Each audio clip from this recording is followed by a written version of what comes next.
मंठा तालुक्यातील टाकळखोपा गावाच्या हद्दीतील पूर्णा नदी पात्रातून ट्रॅक्टरला रोपवे लावून लोखंडी फावड्याने किनी नदी पात्रातून दिवस ढवळ्या वाळू उपसा सुरू आहे।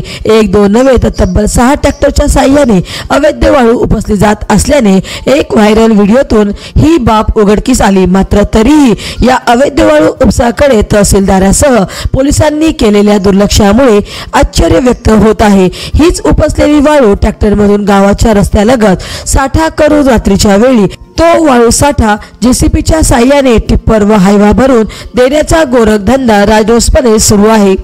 टाकळखोप्यात 2 ब्रास वाळूच्या टिप्परसाठी 5,000 रुपये व 6 ब्रास हायवासाठी 15,000 रुपये जागेवर मोजावे लागतात। त्यामुळे अवैध वाळू विक्रीतून दररोज लाखोची कमाई होत असल्याने शेकडो तरुणांच्या टोळ्या निर्माण होत आहे। या वाळूच्या विक्रीचा व्यवसाय तळणीसह परिसरातील बहुतांश गाव व सर्कल प्रामुख्याने समावेश असल्यामुळे गावकऱ्यांच्या तक्रारीकडे सोयीस्करपणे दुर्लक्ष केले जात आहे।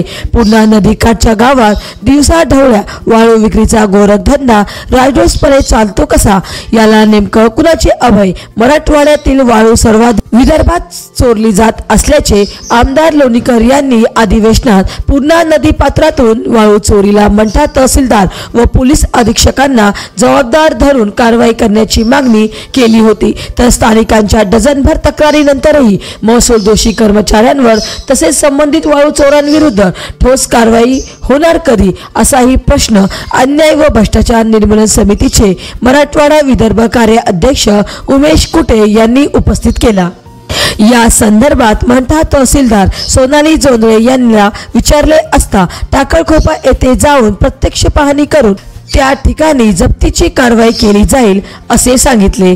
महाराष्ट्र वाईब न्यूज प्रतिनिधी गजानन माळकर, मंठा, जिल्हा जालना।